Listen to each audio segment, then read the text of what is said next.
محترم بزرگوں اور عزیز ساتھیوں، اللہ تبارک و تعالی کا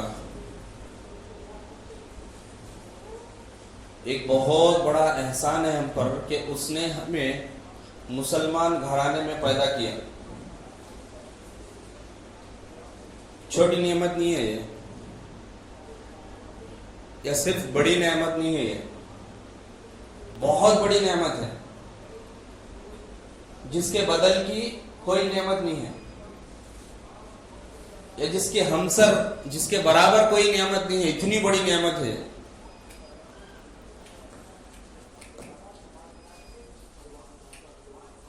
اور مسلمان ہونے کے بعد سب سے پہلی چیز جو ہم پر فرض کی گئی وہ نماز،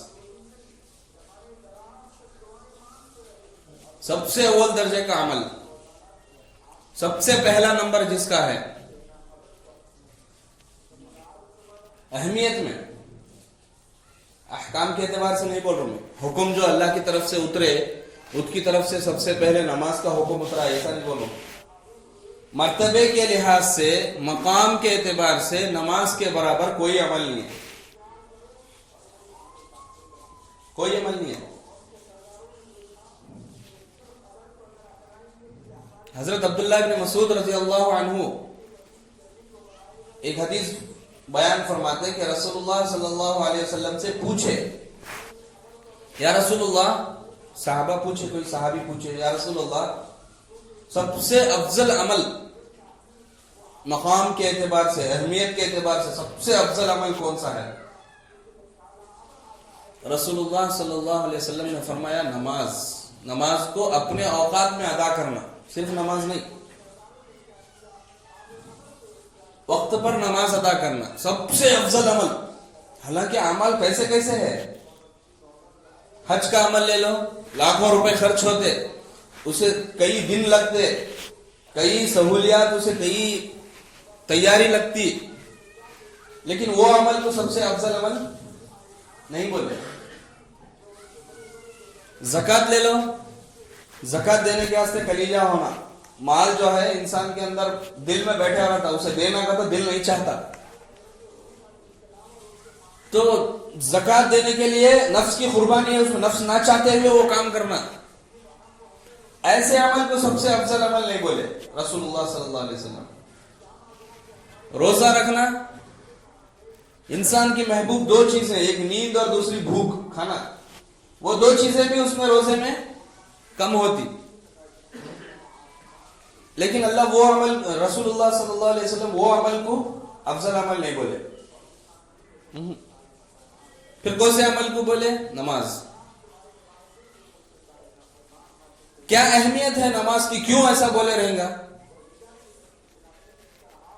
کیونکہ نماز اللہ اور بندے کے درمیان ڈائریکٹ کنیکشن کی چیز، ڈائریکٹ کنیکشن رہتا ہے اس میں، نماز میں اللہ اور بندے کا، کوئی وسیلہ، کوئی واسطہ، کوئی آڑ، کوئی دیوار، کوئی پردہ نہیں بیچ میں۔ نماز میں جب بندہ کھڑا ہوا قیام میں تو گویا کہ اللہ کے حضور کھڑا ہے، انہیں اللہ کے سامنے کھڑا ہے، گویا کہ جیسا کہ ویسا کھڑا ہے انہیں۔ اور نماز کی اہمیت اسی سے جان لی جائے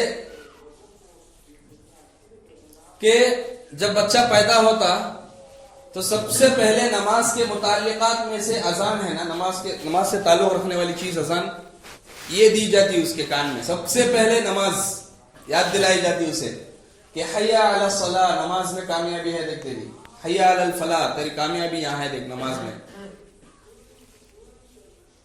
پہلے تو کلمہ پڑھا جاتا اس کے کان میں، کلمے کے بعد سب سے اول ترین درجے کی چیز وہ نماز۔ جب بندہ دنیا میں تشریف لاتا تو سب سے پہلے نماز کی اذان اس کے کان میں کہی جاتی، جب بندہ دنیا سے چلا جاتا تو اس کے بعد بھی اس کے اوپر نماز جنازہ، نماز پڑھی جاتی۔ گویا کہ اسے بتایا جا رہا ہے کہ اعمال کے سب سے اول درجہ بھی نماز، آخر میں بھی نماز، نماز کے بعد ہی سب اعمال کا کرو۔ اور رسول اللہ صلی اللہ علیہ وسلم نے فرمایا الاول ما سئل عنہ الى یوم القیامت الصلاۃ، او کما قال علیہ الصلوۃ والسلام. سب سے پہلی چیز جو قیامت کے دن جس کے بارے میں پوچھا جائے گا، سوال ہوگا، وہ نماز ہے. کئی سارے اعمال ہیں، ویسے تو بڑے بڑے اعمال ہیں، لیکن پہلی چیز جو پوچھی جائے گی قیامت کے دن کس کے بارے میں؟ نماز. تو حضرت عبداللہ بن مسعود رضی اللہ عنہ کی وہ حدیث جو میں بیان کر رہا تھا، جس میں رسول اللہ صلی اللہ علیہ وسلم سے پوچھا گیا کہ یا رسول اللہ سب سے افضل عمل اسلام میں کون سا ہے؟ تو بولے نمازوں کو اپنے وقت میں ادا کرنا. پھر پوچھا گیا یا رسول اللہ اس کے بعد کون سا عمل؟ اس کے بعد کون سا عمل؟ فرمایا کہ اپنے والدین کے ساتھ حسن سلوک کرنا، امی ابو کے ساتھ اچھا برتاؤ کرنا.